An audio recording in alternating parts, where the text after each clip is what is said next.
The world stood on edge. It was the Cold War. The United States and the Soviet Union were locked in a dangerous rivalry. Both sides amassed nuclear weapons. They engaged in proxy wars. Suspicion and mistrust were rampant.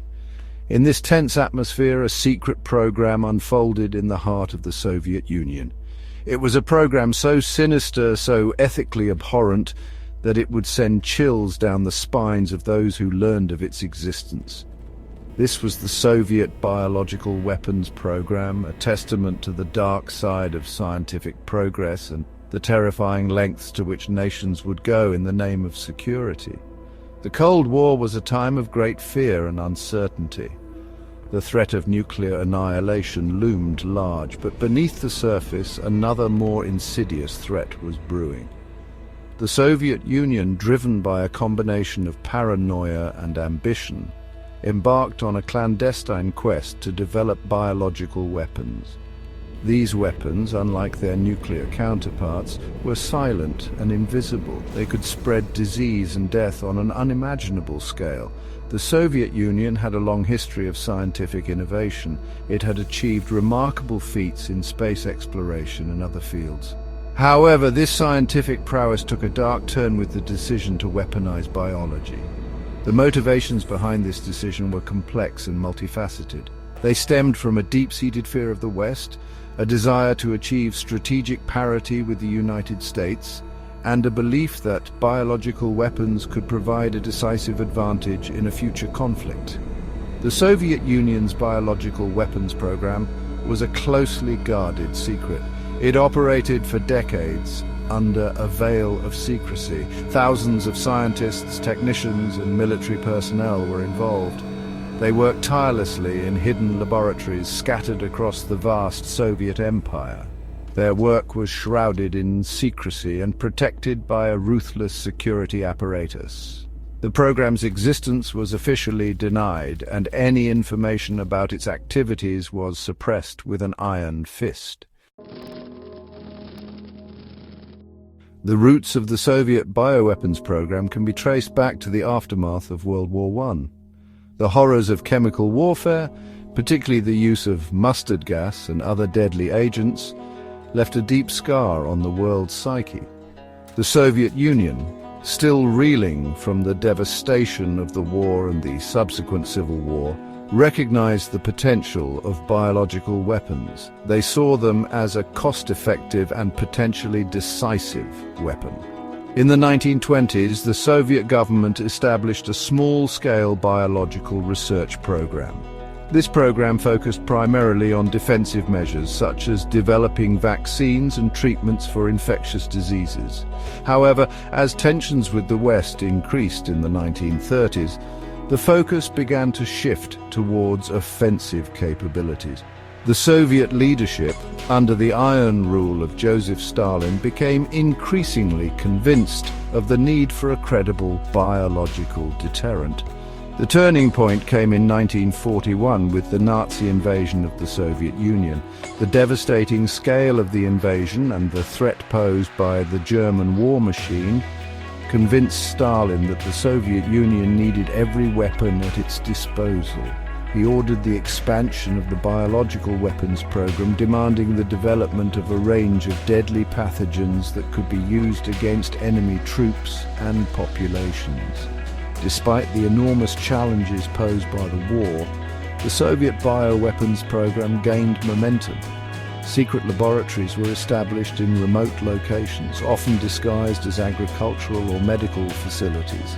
Scientists, many of whom were coerced into service, began working feverishly to cultivate and weaponize deadly pathogens like anthrax, plague, and tularemia. The program's activities were shrouded in secrecy, hidden from the prying eyes of the world. The Soviet bioweapons program was a vast and complex undertaking, led by key figures like Viktor Pustovalov and Kanatyan Alibekov. Pustovalov, a decorated war hero, led the program in the 1950s, driving its rapid expansion. Alibekov, a brilliant microbiologist, later defected to the US, revealing the program's extent. These men, driven by patriotism and ambition, dedicated their talents to creating weapons of unimaginable horror. Section 4. Milestones on a dangerous path. The Soviet bioweapons program was not a static entity. It evolved over time, driven by advances in science and technology, as well as the geopolitical landscape of the Cold War. From its humble beginnings in the aftermath of World War I, the program grew in size and sophistication, eventually becoming the largest and most advanced bioweapons program in the world. One of the early milestones in the program's history was the establishment of a dedicated biological weapons research facility on Vozrojdeniya Island in the Aral Sea in the 1950s. This remote and desolate island, chosen for its isolation and secrecy, became a hub for the Soviet Union's most dangerous biological research. Here, scientists worked to weaponize deadly pathogens, conducting open-air tests and experimenting on animals. Another significant milestone was the development of smallpox as a biological weapon in the 1960s. Smallpox, a highly contagious and deadly disease, was declared eradicated by the World Health Organization in 1980. However, the Soviet Union, in violation of international treaties, continued to produce and stockpile massive quantities of the virus, fearing its potential use by its enemies.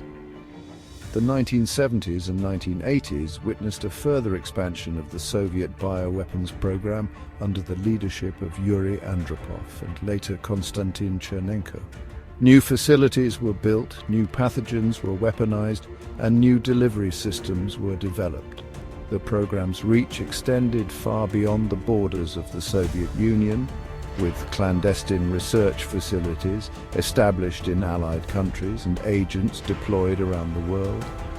The Soviet bioweapons program was a testament to the dark side of human ingenuity.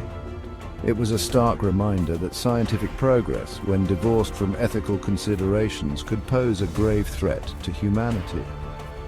The program's legacy continues to haunt the world today, serving as a cautionary tale about the dangers of unchecked ambition and the importance of international cooperation in preventing the proliferation of weapons of mass destruction.